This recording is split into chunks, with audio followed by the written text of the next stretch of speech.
Odissi Christopher நோலனோட படம் இந்த வாரம் ரிலீஸ் ஆகிருக்கு. படம் பார்த்துட்டிங்களா? எப்படி இருக்குது படம்?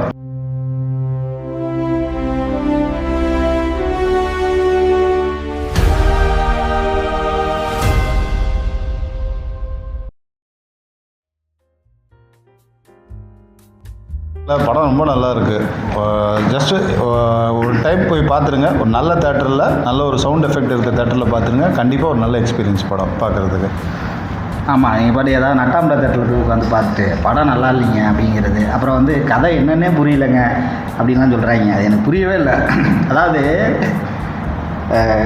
என்னென்ன சொல்கிறது, ட்ராயின்னு ஒரு படம் வந்திருக்கு, ஒடிசியே பல விதங்களில் வந்திருக்கு. வழி வழியாக எடுத்த படத்தை வந்து இப்போ கதையே என்னன்னு தெரியலங்கன்னு சொல்லி ரிவ்யூ பண்ணுறதெல்லாம் பார்க்கும்போது உண்மையிலேயே என்ன சொல்கிறதுன்னு தெரில. அதில் எப்படி கதையே என்னன்னு தெரியாமல் இருக்கலாம்? இதுதான் கதைன்னு தெளிவாக தானே இருக்குது.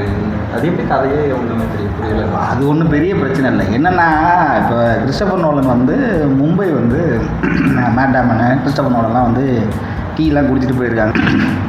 வந்தவங்க பேமெண்ட் கொடுக்காம போயிட்டாங்க.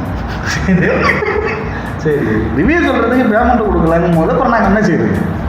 அப்போ நாங்கள் கடுப்பாகி நாங்கள் கதையே இல்லை, அதில் இதெல்லாம் ஒரு கதைன்னு எடுக்கிறீங்களா, ஏன் பழைய கதையை எடுக்கிறீங்க நாங்கள் பேசுவோம். நான் மோஸ்ட்லி இருக்கிற ரிவ்யூஸ், யூடியூப்பில் ரிவ்யூஸ்லாம் எல்லாருமே ஒரு சொல்லி வச்ச மாதிரி ஒன்றே தான் சொல்கிறேன். இதுக்கு ஏன்டா இவ்வளோ பேசுகிறீங்க அப்படின்ற மாதிரி தான் பேசுகிறாங்க. இது ஒன்றும் அவ்வளோ பெரிய படம்லாம் இல்லை. அதாவது 500 ரூபா ஐமேக்ஸில் கொடுத்துட்டு போயிட்டேன்னா, ஆஹா 500 ரூபா கொடுக்குறேனே நல்லா இருக்குன்னு சொல்லி ஆகணுமே, நான் முட்டாளில் காட்டாது, அதாவது நான் அறிவாளியும் காட்டியே ஆகணுமே, அப்படி தான் சொல்கிறானுங்க எல்லாரும். வாஸ்தவமான பேச்சு தான். அப்போ என்ன செய்யணும்னா, டியூன் படத்தை வந்து 100% அப்படியே காப்பி பண்ணி கல்கின்னு ஒரு படம் எடுத்து அதுக்கு நேஷனல் அவார்டு கொடுத்துட்டோம்னா, ஆகா என்ன ஒரு படம் 3Dயில் அப்படி இருந்துச்சுன்னு சொல்லிட்டு போயிடலாம். ஆக சிறந்த படம்னு நீங்களே உங்களை பாராட்டிக்கிட்டு வெளிநாட்டுக்கு போகும்போது கல்கிக்கு அவார்டு கொடுத்தீங்கன்னு காரை எல்லாரும் முடிஞ்சுட்டு போகும்போது ஓஹோ அப்படின்னு வாங்கிட்டு வர வைக்கிறது, வேறு வழி கிடையாது. நான் இவங்களுக்கு பிரச்சனை என்ன இருக்குன்னா, ஏன் அந்த படத்தை பாராட்டணும்? அதாவது மெட்டாஃபரிக்கலாக படம் அப்படிங்கிறது என்னென்னா, நீங்கள் வந்து இப்போது ஒடிசியை பார்க்கும்போது உனக்கு ஒரு பாயிண்ட் ஆஃப் வியூ தோணும். இது நோலன் எடுத்த ஒடிசியை பார்க்கும்போது உனக்கு ஒரு பாயிண்ட் ஆஃப் வியூ தான் இந்த கதை தோணும். இப்போ இவருக்கு வேறு மாதிரி தோணும், எனக்கு வேறு மாதிரி தோணும். என்ன ரீசன்னா, என்ன சொல்கிறது, இதுதான் இருக்கிறதுலையே பழைய புராணம் இதிகாசம்லாம் சொல்கிறாங்கன்னு வச்சுக்கோங்க. அதை வந்து இன்றைக்கி இருக்கிற நிலைமைக்கு உன் லைஃபோட ரிலேட் பண்ணிக்கிற மாதிரி ஒரு ப்ரெசன்டேஷன் கொடுக்குறதுங்கிறது சாதாரண விஷயம் தான். அதை செஞ்சுருக்காங்க. ஹோல்சமாக நீ என்ன சொல்லுவ, அந்த அந்த அந்த அந்த படத்தோட ஐடியாவை நீ என்ன சொல்லுவ? நீங்கள் என்ன சொல்லுவீங்க? இல்லை, ஐடியான்றது பொறுத்து என்னென்னா, ஒருத்தரோட வழி இதுதான். அந்த படத்தை வந்து கிறிஸ்டோபர் என்னை பொறுத்த வரைக்கும் நோலன் சொல்ல வர விஷயம் அதுதான். ஒருத்தரோட அவரோட வாழ்க்கையில் எடுத்த ஒரு தப்பான முடிவு, அதில் ஏற்படுற ஒரு வழி, ஒரு அந்த வழியை அவர் தாங்கிக்கிட்டு அவர் ஒரு குடும்பத்தை தேடுறது தான் என்னை பொறுத்த வரைக்கும் அவரோட போர் வேண்டாம். ஸோ அதெல்லாம் அடுத்த விஷயம். ஒருத்தரோட தனிப்பட்ட அவர் எடுத்த ஒரு டிசிஷனு, அந்த போர், அவர் பண்ண கொலைகளை, அவர் எல்லாமே அவரை ஃபாலோ பண்ணுது, அவர் பண்ண பாவங்களை அவளை ஃபாலோ பண்ணுது, அந்த தப்பை அவர் உணர்ந்துக்கிட்டே வர்றாரு. ஒவ்வொரு இடத்துலையும் அவர் செஞ்ச தப்பு என்ன அப்படின்னு யோசிக்கிட்டே இருக்கார். ஸோ அதுதான் என்னை பொறுத்த வரைக்கும் ஒருத்தரோட குற்ற உணர்வு அதை அவனை துரத்திக்கிட்டே இருக்குது, கடைசி வரைக்கும் துரத்திக்கிட்டே இருக்குது. அது ஒரு ராஜா, அவன் என்ன இப்போ ஒரு இதே ஒரு போரை ஜெயிச்சுட்டு வந்த ராஜா ரிட்டன் அவன் சொந்த ஊருக்கு வரும்போது ஒரு பிச்சைக்காரன் மாதிரி வரான் ஊருக்கு. அந்த ஊர் மக்களுக்கே அவனை யாருன்னு அடையாளம் தெரில. இதுதான் அதில் சொல்ல வந்தது. நீ அவ்வளோ ஜெயிச்சுட்டு வந்தோம், அங்கே ஒன்றுமே இல்லை, நீ வரும்போது ஒரு பிச்சைக்காரனாக தான் ரிட்டன் ஊருக்குள்ளே வர அப்படின்ற மாதிரி தான் முடிச்சிருக்காங்க. என்னை பொறுத்த வரைக்கும் நோலன் அதை தான் சொல்ல வரான்னு நான் நினைக்கிறேன். யதார்த்தமான விஷயம். இப்போ இதுக்கு மேலே நீ என்ன சொல்ல வருவ? இப்போ கதை என்ன கதை சொல்லுவேன்? இதுக்கு மேலே பிரச்சனை என்னென்னா, எனக்கு இது வந்து பொலிட்டிக்கலாவோ ஜியாகிரபிக்காவோ எனக்கு இது வேறு ஒரு இஷ்யூவாக மாறுமோங்கிற பயம் இருக்க இடத்துலேருந்து படம் வரத்துக்கு முன்னாடியிலேருந்தே இதை வந்து அப்போஸ் பண்ண ஆரம்பிச்சிட்டாங்க. படம் எப்படி இருக்க போகுது, அவர் என்ன எடுத்திருக்காரு எதுவுமே தெரியாத இடத்துலேருந்து. பிரச்சனை என்னென்னா, நோலன் வந்து இந்த அதுதான் பிரச்சனையே. இவங்களுக்கு என்னென்னா, ப்ரெஸ்டீஜில் வந்து மெஜிஷியன் 2 பேருக்கு இடையில நடக்கிற பிரச்சனை இல்லை, அது மேஜிக்குங்கிறதே கிடையாது, அதுக்கு பின்னால் வேறு ஒன்று இருக்குதுன்னு ஓப்பனாக உடச்சி விட்ட படம் அது. புரியுதா? அப்படி ஒரு ரியலிஸ்டிக்கான ஒரு விஷயத்தையும் இப்போ இவர் ஏற்கனவே படம் பார்க்க போகிறதுக்கு முன்னாடி என்று சொல்லிட்டு இருந்தார். பேட்மேன் படம் வந்து பேட்மேனை வந்து இதுக்கு முன்னாடி எல்லோரும் வேறு ஒன்றா பார்த்தாக்கல, இல்லை அவன் மனுஷன் அப்படின்னு சொல்லிட்டு சொன்னாரு. முதல்ல பேட்மேனும் ஒரு மனுஷன்னு காமிச்ச படம் பேட்மேன் பிகின்ஸ் தான். அதில் தான் படத்தோட பேரே பேட்மேன் பிகின்ஸ். இதுலேருந்து பேட்மேனை வந்து வேற ஒரு பாயிண்ட் ஆஃப் வியூவில் பார்க்க ஆரம்பிச்சாங்க மக்கள்.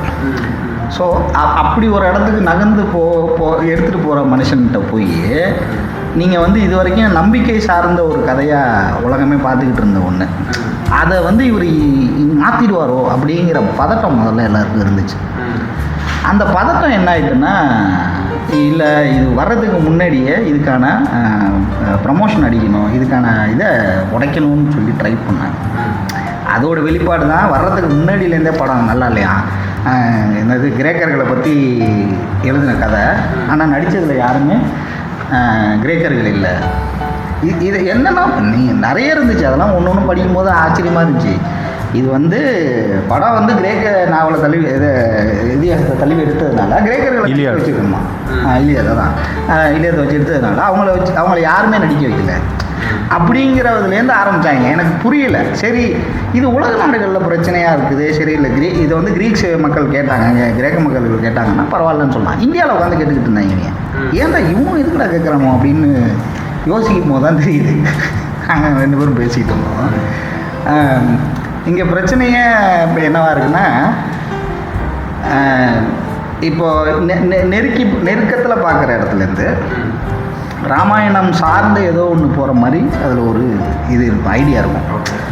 இப்போ நீ அது வந்து கடவுள் சம்மந்தப்பட்டதாக கிரேக்கத்தில் பார்க்க போகிற இடத்துலேருந்து நீ அதை உடைச்சிட்டிங்கன்னா இங்கே இருக்கிற பேஸ் உடஞ்சிருமோங்கிற இடம் மாற ஆரம்பிச்சிச்சு.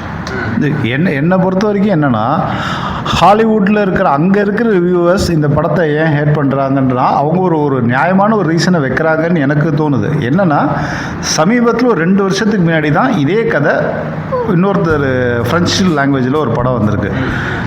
ஸோ இங்கே எப்படி ராமாயணம் வந்து ஹாட் ஸ்டார்லேயும் வரும், விஜய் டிவிலையும் வரும், சன் டிவியில் காலையில் 11 மணிக்கு வரும், அந்த கதை ராமாயண கதை அதுதான். அதே மாதிரி அவங்க ஊரில் ஏகப்பட்ட சீரீஸு, ஏகப்பட்ட வெப் சீரிஸு இதெல்லாம் நிறைய வந்துக்கிட்டே இருக்குது. திரும்ப இன்னொரு 100 வருஷம் கழித்து பார்த்தா கூட ராமாயணம் யாரும் நடிச்சிட்டு தான் இருப்பாங்க. இங்கே அந்த மாதிரி வந்து ஒடிசி யாரோ ஒருத்தர் ஏதோ ஒரு ரூட்டில் வந்து அதை ஒடிசி பண்ணிட்டு தான் இருக்காங்க. இதை ஏன் கிறிஸ்டோபர் நோலன் பண்ணணும்? இப்போ ஒருத்தர் டேரக்டர் கிட்ட வந்து ஒரு எக்ஸ்பெக்டேஷன் ஒன்று இருக்குல்ல, அது இங்கேருந்து தான் ஆரம்பிச்சு போச்சான்னு தெரியல. உலகம் பூரா ஒரு எக்ஸ்பெக்டேஷன்ன்றது வந்து நோலன் கிட்ட என்ன இவங்க எதிர்பார்த்தாங்கன்னு தெரியல. ஒடிசின்ற ஒரு படம் வந்து ட்ராய் மாதிரி ஒரு வெட்டு குத்து அப்படி ஒரு சண்டை அப்படி இருக்கும்னு எதிர்பார்த்தாங்களா, இல்லை ஒரு வேற என்ன மாதிரி இவர்கிட்ட எதிர்பார்த்தாங்க என்னன்னு தெரியல. அவங்களால வந்து அவங்க ரொம்ப வெரி ஓப்பனாக சொன்னாங்க, படம் நல்லா இருக்குது, அது ஏன் மறுபடியும் இதே மாதிரி ஒரு படத்தை எடுக்கணும், இப்போ தான் ஒரு 2 வருஷத்துக்கு முன்னாடி இந்த படம் வந்துச்சு, இப்படி தான் ரிவ்யூ வச்சாங்க. நம்ம ஆளுங்களுக்கு ஒரு பழக்கம் இருக்குது, 2 நாள் கழிச்சு ரிவ்யூ கொடுக்குறது. ஏன்னா அவங்க ஹாலிவுட் படங்கள்ல அவங்க என்ன ரிவ்யூ கொடுக்குறாங்கன்னு ஒரு வாட்டி பார்த்துக்கிட்டு அதுக்கப்புறம் ரொம்ப தெளிவாக அங்கேயே இந்த படம் அடி வாங்கியிருக்குன்னா நம்ம அடிக்கிறதுல ஒன்றும் தப்பு இல்லை அப்படின்னு சொல்லிட்டு கொஞ்சம் தெளிவாகவே அவங்க என்ன அவங்களுக்கு ஒரு ஃபீலிங் இருக்குது. நம்ம ராமாயணத்தை, ஆனால் நோலன் இந்த படத்தை எப்படி எடுத்திருக்காரு. இப்போ நீ ஒரு புக்கு படிப்பார், இவர் ஒரு புக் படிப்பார், ஒரே புக்குன்னு வச்சுக்கேன். நீ படிப்ப, நானும் படிக்கிறேன், அவரும் படிக்கிறாரு, வெற்றிமாறனும் படிக்கிறாருன்னு வச்சுக்குவோம். வெற்றிமாறனோட பர்ஸ்பெக்டிவில் இது எப்படி இருக்கும்னு அவர் ஒன்று எடுப்பார், இவரோட பர்ஸ்பெக்டிவில் எப்படி இருக்கும்னு இவர் ஒன்று யோசிப்பார் இல்லையா. ஸோ அவர் படிக்கும் போது இந்த போரும் போராளிகளும் வந்து பெருமைக்குரியவர்களாக காட்டப்படுது, ரொம்ப பெரிய வெற்றி பெற்றவர்களாக காட்டப்படுதுங்கிற இடத்துல இருந்து ஏன் அதை அப்படி பார்க்குறீங்கிற ஆஸ்பெக்டில் இவர் யோசிக்கிறார். எங்கேருந்து இது மாறுபடுதுன்னு நான் யோசிக்கிறேன். மற்றதுன்னா இது வரைக்கும் இந்த இலியாதையோ ஒடிசியவோ எடுத்த எல்லாருமே அதில் இருக்கிற இந்த போர்க்குற்றங்களை செஞ்ச எல்லாருமே அதீத பலசாலிகளாகவும் மிகப்பெரிய ராஜாக்களாகவும் மிகப்பெரிய ஹீரோக்களாகவும் காட்டப்பட்டுக்கிட்டே இருக்காங்க. நோலனுக்கு வந்து அதில் ஒரு மாற்று கருத்து இருக்கிறதா தான் நான் பார்க்குறேன் அதை படிக்கும்பொழுது. சரியா, 10,000 உயிர்கள் இறக்கிறதுக்கு இல்லாமல் போகிறதுக்கு காரணமாக இருக்கிற ஒருத்தன் வந்து எப்படி அதை பெருமையான ஒரு விஷயமா கொள்ள முடியும், எடுத்துக்க முடியும் அப்படிங்கிற ஆஸ்பெக்ட்லேருந்து அவர் இலியாதையும் ஒடிசியவும் அணுகிறாருன்னு நான் பார்க்குறேன். ஓகே, இந்த படமே அதுதான் சொல்ல வருது. நீ இப்போ இவர் சொன்ன மாதிரி அவனோட குற்ற உணர்ச்சி தான் மொத்த படமே. அதாவது படம் பார்க்கும்போதே அவர் அதான் சொன்னார், என்னென்னா படம் பார்த்து முடிச்சுட்டு வெளில வந்த பிறகு சொன்னார், ஒரு மனுஷனோட குற்ற உணர்வெல்லாம் அவன் கண்ணு முன்னாடி வந்து நின்று அவனுக்கே ஒரு படம் காட்டுற மாதிரி தான் அவர் இந்த படத்தை ஸ்டேஜ் பண்ணியிருக்காரு அப்படின்னாரு. கரெக்டான வார்த்தை எனக்கு பட்டுச்சு. நீ யோசிச்சினா மற்ற யார் கண்ணுக்கும் தெரியாத எல்லாருமே வந்து ஒடிசியோட கண்ணுக்கு தெரியுறாங்க அந்த படத்தில். அவர் அந்த கேரக்டரோட பேசுகிறாரு, பழகுறாரு. அவரை சுற்றி இருக்கிற யாருக்குமே எதுவுமே தெரியல, மனிதன் வந்து போகிறதே தெரியலங்கிற இடத்துலேருந்து அப்போ அவரோட மனசோடவே அவர் போராடுறாராங்கிற இன்னொரு ஆஸ்பெக்ட்லேயும் நீ இதை பார்க்கலாம். ஓகேவா? ஸோ அப்படி இருக்கிற இடத்துலேருந்து இது வந்து முழுக்க எந்தவித பெருமைக்கும் இடம் கொடுக்காத ஒரு செயல். இன்னும் சொல்ல போனால் இது வந்து போர் குற்றம்ங்கிற இடத்துல இருந்தால் அவர் பார்க்குறாரு நான் நினைக்கிறேன். நீங்கள் இன்னொன்று கூட நான் படம் பார்க்கும்போது கூட அதுதான், இப்போது அந்த ரத்தத்தை வச்சு ஆட்டை வெட்டிட்டு ஒரு பிளேட்டில் வந்து ரத்தத்தை ஊற்றுவார். அதுக்கப்புறமா அங்கே இறந்தவங்க, அந்த போரில் இறந்தவங்க எல்லாருமே வந்து அந்த ரத்தத்தை டேஸ்ட் பண்ணிவிட்டு அவங்க சைடில் உள்ளதெல்லாம் சொல்லுவாங்கல்ல. ஸோ அவங்க சைடில் சொல்ல ஐயோ நீ தப்பு பண்ணிட்டியான்ற மாதிரி தான் சொல்லுவாங்க. ஆமாம், அந்த மாதிரி தான் சொல்லுவாங்க. ஆமாம், யதார்த்தமே அதுதான். இப்போ என்னென்னா அது ரொம்ப முக்கியமான சீன் கூட. அந்த சீன் என்ன, அந்த ஒரு டயலாகே போதுமானதான் எனக்கு பட்டுச்சு. அவங்க நிறைய பேர் அங்கேருந்து ஓடி வரும்போது யார் இவங்கன்னு சொல்லி கேட்கும்போது உன்னால் இறந்தவங்க உனக்காக காத்துட்ருக்காங்க அப்படிங்கிற இடம் என்னென்னா, நீ இதை எப்படி வேணாலும் எடுத்துக்கலாம். இந்த டயலாகை நீ வந்து உன்னை என்ன சொல்கிறது, தண்டிக்கிறதுக்காக காத்துட்ருக்காங்கன்னு நீ எடுத்துக்கலாம். ஒரு சாதாரண மனநிலையிலேருந்து பார்க்கும்போது அதை நீ எப்படி எடுத்துக்கலாம். ஆனால் அதை என்னை பொறுத்த வரைக்கும் நோலனோட மனநிலையாக நான் என்ன பார்க்குறேன்னா, நீ நாளைக்கு சாவ போகிறவன், நான் நீ செத்துட்டேன், அவ்வளோதான். செத்து போனேன்னா உன்னோட சாவை நீ சாவ போகிறத நான் பார்க்க போகிறேன், இவ்வளோதான், என்ன இப்போ பெருசாக சாதிச்சுட்டேன் அப்படின்னு கேட்குற இடத்துல இருந்து அந்த டைலாக் அவர் அப்படி தான் எனக்கு தெரிஞ்சு அவர் போயிருக்காருன்னு தான் எனக்கு தோணுது. இன்னும் சொல்ல போனால் நீ அந்த சீனோடைய எண்டை பார்த்தினா, அந்த இறந்து போனவர்கள்லாம் திறத்திட்டு ஓடி வராங்க, இவன் ஓடுறான். நீ பெரிய தைரியசாலி தானே, நீ பெரிய போர் வீரன், மிகப்பெரிய தைரியசாலி. அது அவங்கெல்லாம் உன்னை துரத்திட்டு ஓடி வராங்கன்னா நீ நீ சாக போகிறன்ற அர்த்தம். அதே தைரியசாலிங்கிறது யார்? சாவை எதிர்த்து போராடுறவன். சாவு எனக்கு ஒரு பெரிய விஷயம் இல்லைன்னு நினைக்கிறவன் தானே போராளின்னு சொல்லுவீங்க.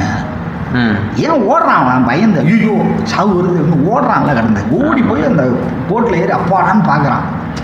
நீ அந்த இடத்துலையே நீ பெரிய வீரன்லாம் இல்லைன்னு உடச்சிருச்சு ஐயா. ஏன்னா அந்த இறந்து போனவர்கள் மிகுந்த பலசாலிகளாக இருக்கக்கூடுங்கிற இடம் இல்லையா? ஒரு பேய் ஆவி நீ எப்படி வேணாலும் வச்சுக்க, பலசாலிகளாக இருக்கக்கூடுங்கிற இடத்துலேருந்து இவன் என்ன பார்க்குறான்னா, நமக்கு அந்தளவுக்கு நமக்கு பலம் இல்லையா, ஐயோ அப்படின்னு அவன் பயந்து ஓடுறான். அப்போது உன்னுடைய எண்ணம் எப்படி இருக்கிறதுனா, எனக்கு கீழே இல்லை என்னோட பலம் குறைந்தவர்கள்ட்ட நான் ஈஸியாக போய் சண்டை போடுவேன், நான் வெட்டுவேன், என்ன வேணாலும் செய்வேன் அப்படிங்கிறான். என்னை விட பலசாலி இல்லை என்னை விட சக்தி ஏதோ ஒரு விதத்தில் அதிகமாக இருக்குங்கிற ஒருத்தட்ட நான் பயந்து ஓடுவேன். எப்படா இது வீரமாகுங்கிற கேள்வியாக தான் நான் அப்படி பார்த்தேன். அவன் அந்த படகு நோக்கி ஓடும்போது நான் அப்படி தான் பார்த்தேன். இது முடிஞ்சோடனே அந்த போட்டில் நிற்கும் பொழுது அவனோட பார்வையிலேருந்து அந்த ஒரு ஷாட் ஒன்று முடியும், ஒரு ஃபுல் வைடு. அவ்வளவு பெரிய மக்கள் கூட்டம் அந்த ஒரு மிஸ்ட் மாதிரியான ஒரு ஸ்மோக்கி ஃபீல்டில் கொடுத்துருந்தார். யாருடைய உருவமும் எனக்கு தெரிய போகிறது, ஆனால் அந்த தலைகளை உன்னால் எண்ணவே முடியாது, அவ்வளோ பேர் நிற்பாங்க. அது ரொம்ப எளிமையாக எனக்கு என்ன தோணுச்சுன்னா, அவன் ஒருத்தனால இவ்வளோ பேர் செத்துருக்காங்க அப்படின்னு அவனுடைய மனசுக்கு அவன் கண் வழியாக காட்டுற மாதிரி எனக்கு தோணுச்சு அந்த ஷாட். நான் மிரண்டு போனது. இதோட மெட்டாஃபரா என்ன எடுக்க முடியும்னு எனக்கு தெரியல. இது வரைக்கும் ட்ராயை தொட்ட படங்கள், இலியாடு, ஹோம்ஒர்க் எடுத்த கதைகளில் எல்லாத்துலேயுமே ஒடிசியை எப்படி காமிச்சிருக்காங்கன்னா, ஒரு மேன்மைக்குரியவராகவோ தந்திரக்காரராகவோ புத்திசாலியாகவோ காமிச்சிருக்காங்க. ட்ராயில் அக்கிலீஸ் சமாதானப்படுத்துகிற ஒரு இடத்துல அவர் இருப்பார். அக்கிலீஸ் வந்து ஒரு மிகப்பெரிய வீரனாக ட்ராயில் காமிச்சிருப்பாங்க. படம் ஆரம்பிக்கும் போதே அவங்க தெளிவாக காமிச்சிருவாங்க, நம்ம இந்த கதை அக்கிலீஸை நோக்கி தான் போகுதுன்னு தெளிவாக சொல்லிடுவாங்க. அக்கிலீஸோட கோவத்தை அடக்க யாருனாலும் முடியும்னா யாருனாலையும் முடியாது, ஆனால் ஒடிசி சொன்னால் கேட்டுப்பான்ற ஒரு இடத்துல எல்லாரும் ஒரு மேன்மைக்குரியவராகவோ, இது வரைக்கும் வந்து அவங்க எடுத்த எல்லா படங்கள்லேயும் ஒடிசியே ஒரு மேன்மைக்குரியவர், அதாவது நியாயஸ்தனர். சுருக்கமாக சொல்லணும்னா தர்மர், பஞ்சபாண்டவரில் தர்மர் மாதிரி அப்படின்னு சொல்லியே தான் அவர் சொன்னால் எல்லாரும் கேட்டுப்பாங்கன்ற மாதிரி தான் இது வரைக்கும் எல்லா ஒடிசியிலையும் ஹேண்டில் பண்ணியிருக்காங்க. ஆனால் இந்த படத்தில் எப்படின்னா, அவன் ஒரு ஈகோயிஸ்டாவோ ஒரு தந்திரத்தை அவன் வேற மாதிரி அவன் எப்படி ஹேண்டில் பண்ணுறான் அப்படிங்கிறதுல ரொம்ப தெளிவாக காமிச்சிருக்காங்க. உதாரணத்துக்கு அந்த ஒத்தக்கண்ணை அவனை வெளில வந்ததுக்கப்புறம் என்ன 3 நாள் உள்ள கூட்டிகிட்டேடா அப்படின்னு கோவத்தில் அவன் ஒரு கண்ணை குத்திடுவான். அதுக்கப்புறம் ஒரு 20 பேர் சாவாங்க. நினச்சிருந்தா அவன் அங்கேருந்து தப்பிக்கிறதுக்கு 1000 வழி இருக்குது. இருந்தாலும் அந்த ஈகோ அவனோட ஈகோ ஒரு இடத்துல வந்து தொடும். அந்த தொட்ட உடனே அவன் செஞ்சது இதுதான் ஒடிசியை இவர் பார்க்குற பாயிண்ட் ஆஃப் வியூ இந்த மாதிரி இருக்கும். எப்படி தர்மர் வந்து எந்த தர்மத்தையும் ஃபாலோ பண்ணாமல் தர்மராக மகாபாரதத்தில் இருக்காரோ அந்த மாதிரி ஒடிசியோட கேரக்டர் தான். எல்லாருமே தர்மர் நல்லவர்னு காமிக்கும் போது தர்மர் எந்த பாயிண்ட் ஆஃப் வியூவில் ஒரு தர்மத்தை ஒரு இடத்துலையும் ஃபாலோ பண்ணியிருக்க மாட்டார். ஆனால் ஒரு தர்மர் அந்த மாதிரி ஒடிசியை வந்து இவங்க எல்லாருமே ஒரு ஜென்டிலாவோ ஒரு புத்திசாலியாவோ காட்டுற இடத்துல ஒரு ஈகோயிஸ்டாக இருக்கிறவன் அவன் ஒவ்வொரு இடத்துலையும் ஈகோ அவனோட தந்திரம் அந்த டார்ச்சான உள்ளே கொண்டாடுறதே ஒடிசி தான். அந்த ஐடியா கதையில் ஒடிசி தான் அந்த ஐடியாவே கொடுப்பான். அந்த ஐடியாவை கொடுத்ததுனால தான் அந்த போர் வந்து கிரீஸ் வெற்றி பெறும், ட்ராய் தோற்று போவோம். அப்படி ஒரு ஐடியாவை கொடுத்ததுனால பல உயிர்கள் போகும். இந்த ஐடியாவை கொடுத்தது யாருமே கிடையாது. இந்த மற்ற படங்களில் காமிச்சு ஒரு புத்திசாலி தான் இதை பண்ணியிருப்பார். இவன் அந்த கதவை திறந்து விடலன்னா அன்றைக்கி நிறைய பேர் காப்பாற்றிருப்பான். இந்த ஐடியா நிறைய விஷயங்கள் இருக்குது, இதெல்லாம் அவனை துரத்திக்கிட்டே வரும். இவன் செஞ்ச இது வந்து ரொம்ப ஓப்பனாக சொல்லணும்னா ரொம்ப வருஷங்களுக்கு முன்னாடியே நம்மளால் கமலஹாசன் விரும்பாண்டி படம் ஆளவந்தான் எல்லாத்துலேயும் பண்ணிட்டார். பின்னாடி வந்து நீ செஞ்ச பாவம் அப்படின்னு சொல்லி ஒரு கேரக்டர் அவர் செத்து போனவங்க வந்து அவர் கூட பேசுகிற மாதிரியோ அதெல்லாம் ஆளவந்தான் படத்தில் அதெல்லாம் பண்ணிட்டார். கிட்டத்தட்ட அதே தான், அந்த ஒரு ஸ்டாண்டு தான் ஒடிசியோட அவன் எங்கே ஆரம்பிக்கான் எங்கே முடிக்கிறான் அவனோட கதைன்றது தான். இந்த ஒடிசின்னா தானே ஒரு ட்ராவல், அவன் வர ட்ராவல் தான் கதை, அவ்வளோதான். இதுதான் இப்போ அவர்கிட்ட எதிர்பார்த்துட்டு போனது. அவங்க என்ன எதிர்பார்த்துட்டு போகிறாங்க அதெல்லாம் அடுத்த விஷயம். ரொம்ப பிரமிப்பான ஒரு அவெஞ்சர்ஸ் டோம்ஸ்டே மாதிரி ஒரு ட்ரெய்லரை காமிச்சிட்டு அங்கே போய் ஒரு உட்காந்து ஸ்லோவாக ஒரு கதை சொல்ல போகிறாருன்னா அவர் மேலே கோவப்படுறதுல ஒரு நியாயம் இருக்குது. அவர் என்ன சொல்ல போகிறாருன்றது எல்லாருக்குமே தெரிஞ்ச விஷயம். அந்த கதையை இப்படி தான் இருக்குன்றது சொல்லிட்டு தான் போனேன். அங்கே போய் ஏமாறுறதுக்கு ஒன்றுமே இல்லை. நான் எதிர்பார்த்து போன படத்தில் எல்லாமே இருந்துச்சு, எனக்கு திருப்தியாக இருந்துச்சு. நான் படம் பார்த்து இன்னொன்று மட்டும் புரியவே இல்லை சார். அது என்னென்னா ஒரு மலை மேலே ஏறி அங்கே போயிட்டு சாப்பாடு தர்றதுக்கு அங்கே ஒரு லேடி வந்து எல்லாத்துக்கும் மீட்டெல்லாம் கொடுப்பாங்க இல்லைங்களா. இப்போது மீட்டை கொடுத்துட்டாங்க, அவங்க எல்லாத்தையும் பண்ணியாக மாற்றிட்டாங்க. இவர் போகிறாரு, திரும்ப அந்த காக்காயை பிடிச்சிட்டு மிரட்டின அப்புறமா பண்ணியாக உள்ளவங்கள தான் திரும்ப நான் மனுஷனாக மாற்றித்தரேன்னு சொல்லிட்டு எல்லாம் மாற்றிட்டாங்க. திரும்ப அவங்க வந்து ஒரு வழி ஒன்று சொல்கிறாங்க. கரெக்டாக இது ஏன் அங்கே போகணும் ஃபர்ஸ்ட் ஆஃப் அது அதோட இல்லை அந்த கதையில் வந்து ஒரு 12 தீவில் மாட்டுறது தான் கதை. 12 தீவில் மாட்டி அவர் தப்பிச்சு வர்றது தான் கதை. ஒவ்வொரு தீவில் ஒவ்வொரு மாதிரி ஆளுங்கிட்ட அவர் மாட்டுவார். இதில் அவ்வளோ முழுசாக காட்டல. ஆனால் இந்த தீவில் போய் மாட்டுறது என்னென்னா அந்த இடத்துல தெளிவாக இருந்தால் இவர்கிட்ட ஒடிசி கூட இருக்கிறவங்க ஒடிசி எல்லாத்தையும் அந்த விசாட்டுன்னா சூனியக்காரி அந்த பார்க்குற பார்வை எப்படி இருக்குன்னா இவங்க ஒரு மிருகம் தானே. அதில் தான் டைலாகே இருக்கும். நீங்கள் வந்து நீங்கள் என்னடா மிருகம் தானடான்ற மாதிரி டைலாக் இருக்கும். இதுதான் என்னன்னா ஏதோ ஒரு வழியில் வந்து ஜூஸோ எத்தினாவோ இவர்கிட்ட ஒரு ஹிண்ட் கொடுத்துக்கிட்டே இருக்கும். வெரி பிகினிங்லேருந்தே நீ இதை தான் நீ போகிற வழி இதுதான் அப்படின்னு சொல்லிகிட்டே இருக்கும். அது இவரை காப்பாற்றலாம் வராது. நீ இப்படி போனால் வீட்டுக்கு போயிடுவேன்னு சொல்லாது. நீ போகிறது இதை தான் நீ பார்த்துக்கிட்டே போகிறேன்னு சொல்லி தான் அனுப்போம். நீ இப்படி போனால் வீட்டுக்கு போனால் அதை எப்பயுமே சொல்லாது. அத்தினா ஏன் ஒரு பெண்ணாக இருக்குது? அது ஏன் ஒரு பெண்ணாக இருக்குது? என்னை பொறுத்த வரைக்கும் பெண்ணுன்னா ஈஸியாக இருக்கும், புரிஞ்சிடும். கடவுளை பெண் வேஷம் போட்டு கொடுத்தா ஈஸியாக புரிஞ்சிடும், அவ்வளோதான். மற்றபடி வந்து எத்தினா ஜூஸு அதுக்கப்புறம் அந்த கலிப்ஸோ இதெல்லாமே அவங்க கதையில் இருக்கிறது தான். ஓகே. ஸோ அவங்க அந்த கதையில் ஒரு முக்கியமான ஒரு கேரக்டரை எத்தினாவை எடுத்துக்கிட்டாங்க, அவ்வளோதான். இந்த எப்படி சொல்கிறது, இந்த இந்திரன் வாயு சூரியன் அந்த மாதிரி அவங்க ஒரு கடவுள் வச்சுருக்காங்க. அது அவங்களுக்கு ஈஸியாக ஹேண்டில் பண்ணுறது எத்தினா அந்த மாதிரி அவங்க எடுத்துக்கிட்டாங்க. அது கற்பனை கதை தானே. கற்பனை கதையில் வர கேரக்டர் அந்த எத்தினாவை இவர் எப்படி எடுத்திருக்காருன்றது தான் படத்தில் முக்கியமான விஷயம். அது ரொம்ப முக்கியமான விஷயம். எத்தினாவை ஒரு கடவுளாக காட்டல இந்த படத்தில். அதுதான் கிளைமேக்ஸில் அவங்க வந்து பேசும்போது அந்த அவருமே லைட்டாக கலங்கும். அது இல்லை, என்னை பொறுத்த வரைக்கும் என்னென்னா ஒரு பலி கொடுக்குறாங்கல்ல, இவர் கண் எதிர்க்க ஒரு பலி கொடுக்குறாங்க. பலி கொடுக்கும் போது ஒரு பொண்ணை சாகடிக்கிறாங்க. கண் எதிர்க்க ஒரு பொண்ணு பலி கொடுக்குறாங்க. அந்த பொண்ணு தான் எத்தினாவா இவர்கிட்ட வந்து பேசுது.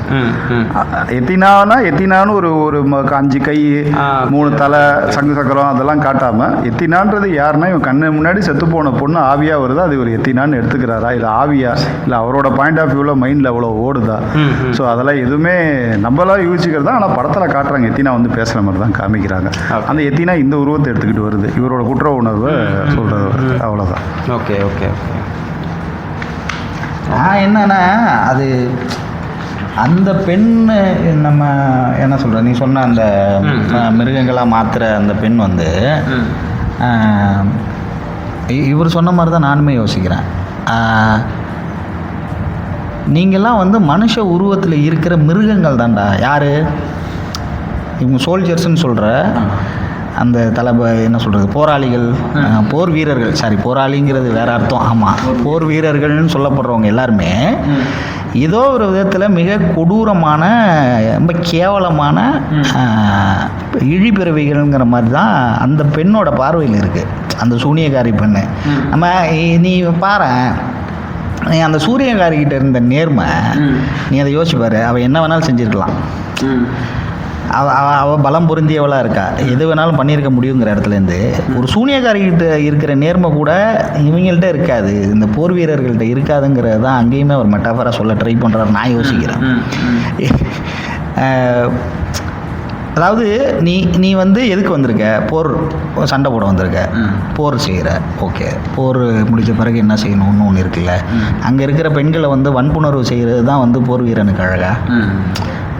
அந்த பெண் சொல்லுவா, அது ஏன் காகமாக வச்சுருக்க அப்படிங்கும்போது அதான் சேஃப். என்னன்னா, அதாவது மனுஷனாக ஒரு பெண்ணாக வந்து வாழவே முடியாதுங்கிற இடத்துல தாண்டா நீங்கள் வச்சிருக்கீங்கிற இடத்துக்கு நவுத்திட்டு போகிறது இருக்குல்ல, அது இதை விட என்ன சொல்ல முடியும்னு எனக்கு தெரியல. அந்த ஹோல்சமாக அந்த சீன் எனக்கு ரொம்ப ஒரு மாதிரி, அது பார்த்து முடிக்கும் போது அதுக்கு அந்த காகத்துக்கான காரணம் சொல்லும் போது எனக்கு அவ்வளோ ஒரு இதாக இருந்தது. நான் ஆக்சுவலி அது இன்னும் சொல்லப்போனால் அது எனக்கு அந்த சீனோட ஆரம்பம் எனக்கு ரொம்ப இதாக இருந்தது. நானும் இவரும் பார்க்கும்போது அதான் குழப்பத்தில் பேசிட்டேன், சிங்கம் பாட்டுக்கு செவனேன்னு படுத்துருக்கு, உட்காந்துருக்கு, வீடு கட்டி உட்காந்துருக்கு, என்னடா அப்படின்னு பார்த்தோம்னா அப்போ தான் தெரிஞ்சுது அது எல்லாமே உன்ன மாதிரி ஒருத்தன் அங்கே படுத்துருக்கான் உட்கார் அப்படிங்கிறத அது ரிட்டர்ன் போகும்போது அவன் பார்த்துட்டு போகிற விதம் எனக்கு ரொம்ப பிடிச்சிருந்தது. அது ரொம்ப அற்புதமாக பண்ணியிருந்தாங்க அவன். ஸோ டெக்னிக்கலாக எப்படி இருந்துச்சு?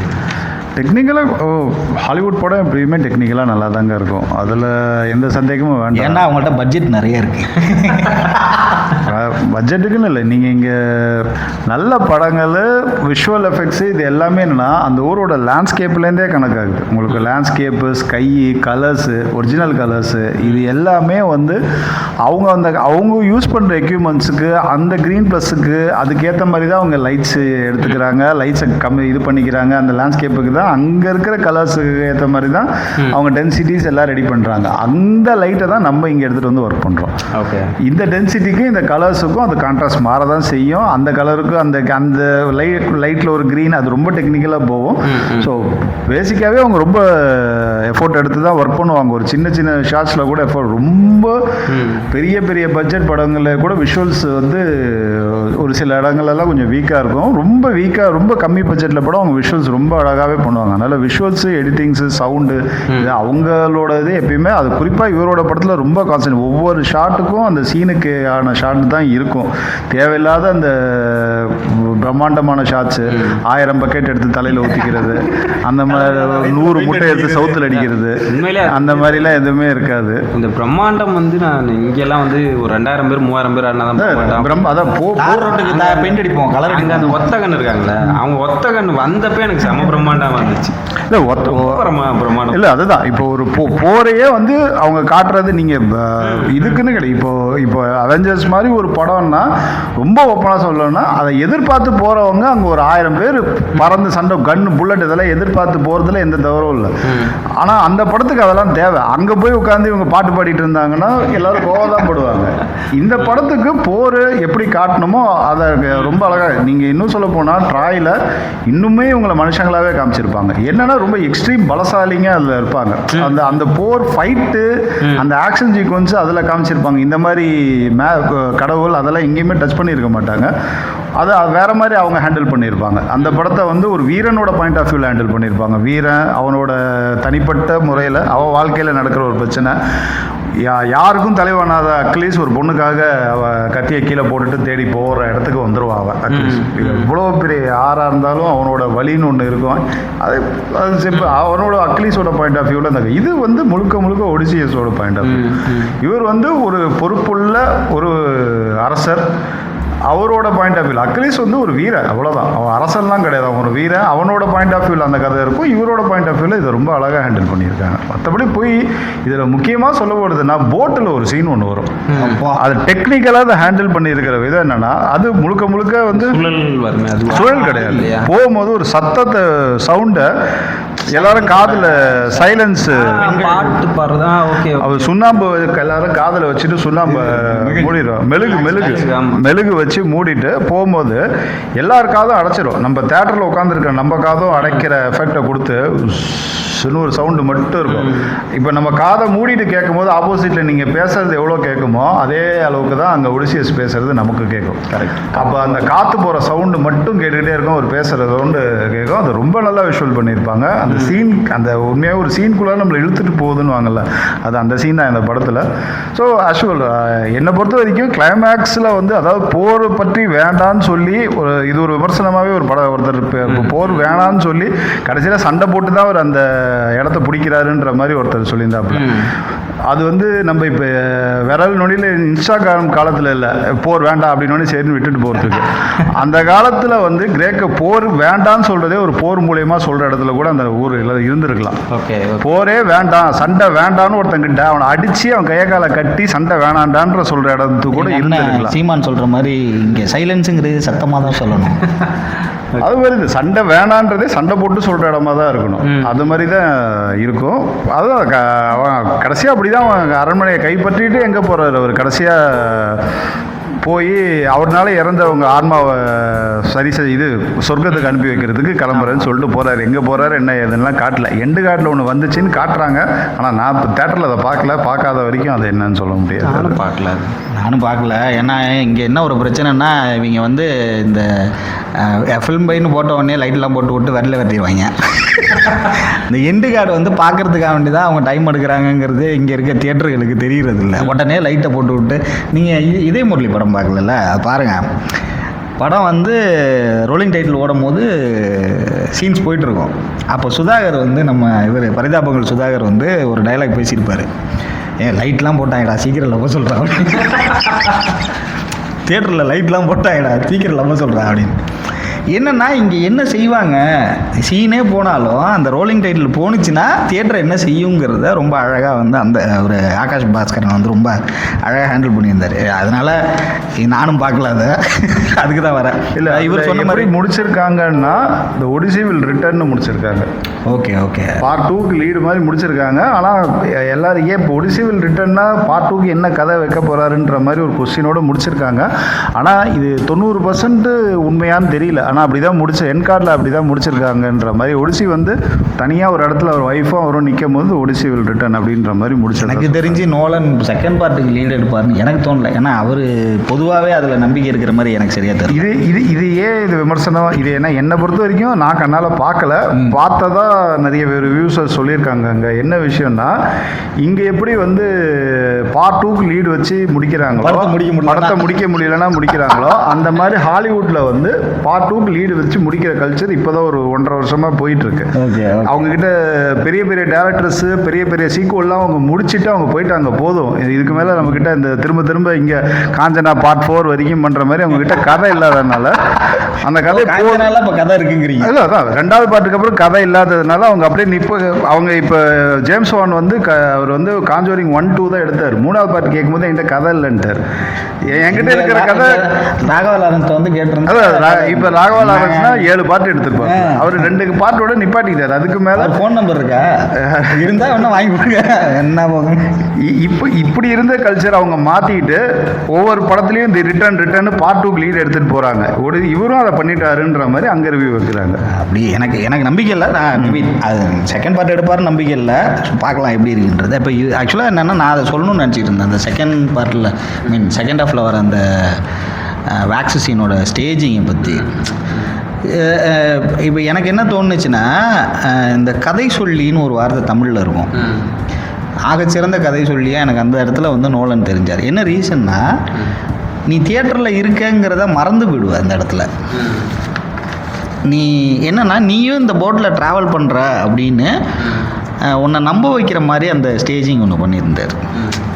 அந்த ஸ்டேஜிங் பண்ணது மட்டும் இல்லாமல் அதில் வந்து அவர் அந்த சீனை ஃபினிஷ் பண்ணுற விதம் இருக்குல்ல, அது உன் வாழ்க்கையில் உன் கண்ணுக்கு தெரிஞ்சு உன் காதுக்கு கேட்குற மாதிரியோ இல்லை உன் சார்ந்து உன்னை சுற்றி நடக்கிறது மட்டும் உனக்கு தெரிஞ்சால் போதுமானது அவ்வளோதான் உன் வாழ்க்கை. அதை மீறியெல்லாம் நீ போய் ஒன்று தேடணும்னு நினச்சின்னா, இல்லை ஒன்று விருப்பப்படணும்னு நினச்சின்னா, இல்லை ஏதோ ஒன்று இருக்குன்னு நினச்சின்னா அது உன்னால் தாங்க முடியாததாக இருக்கும். அதனால் அது உனக்கு தேவையில்லை, பேசாமல் போய் வேலையை பார்ப்போம் அப்படின்னு சொல்கிற மாதிரியான ஒரு இதாக தான் பட்டுச்சு. சரி, என்னென்னா அது அது அது அது எப்படின்னா அந்த ஒரு கேரக்டர் வந்து அதையும் மீறி போய் தண்ணிக்குள்ளே குதிச்சு போகும். அதுதான் நம்ம அவர் அதான் சொல்ல வர்றாரு. அப்படி போனால் என்ன ஆகுங்கிறதுக்கு ஒரு எக்ஸாம்பிளும் சொல்லணுங்கிறதுக்காண்டி அப்படி ஒரு கேரக்டரை குதிக்க வச்சு நீ போய் சாவு அப்படின்னு சொல்லிட்டு விட்டுருப்பாரு. அப்போ இவன் ஒடிசியோட பாயிண்ட் ஆஃப் வியூ என்ன சொல்லுவான்னா, போதுமானது, உங்களுக்கு கொடுக்கப்பட்டது போதுமானது, அதுதான் லைஃபு.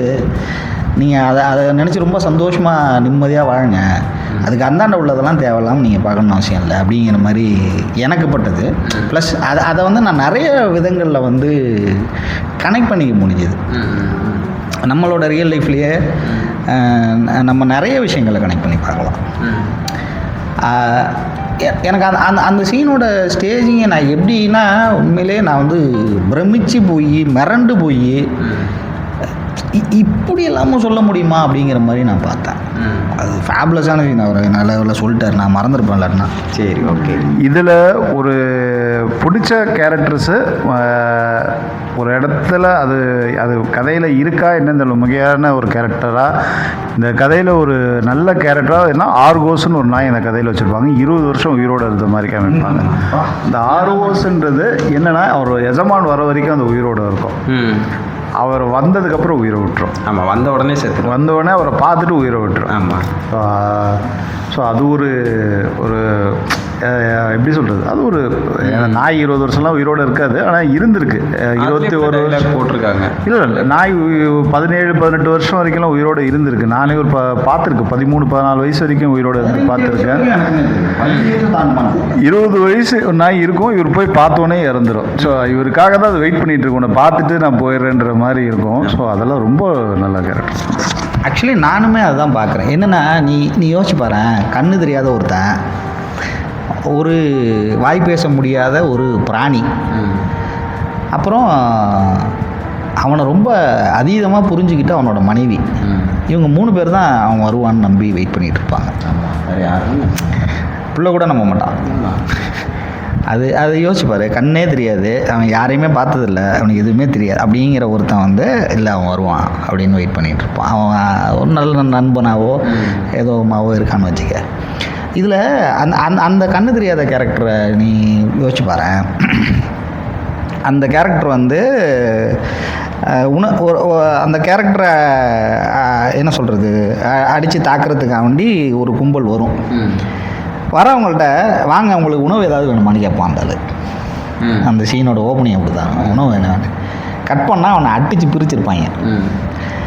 அடித்து பிரித்து மூஞ்செல்லாம் கிழிஞ்சிருக்கும். அவனோட அந்த பன்றிகள் எல்லாத்தையும் எரித்து கொண்டு இருப்பாங்க. உணவே இல்லாத சூழலாக இருக்கும். அப்போ வந்து ஒடிசியஸ் வந்து ஒரு பிச்சைக்காரனாக அந்த இடத்துக்கு வராங்கிற இடத்துலேருந்து அவன் முதல்ல கேட்பான், வாங்க உங்களுக்கு என்ன வேணும்னு கேட்பான்.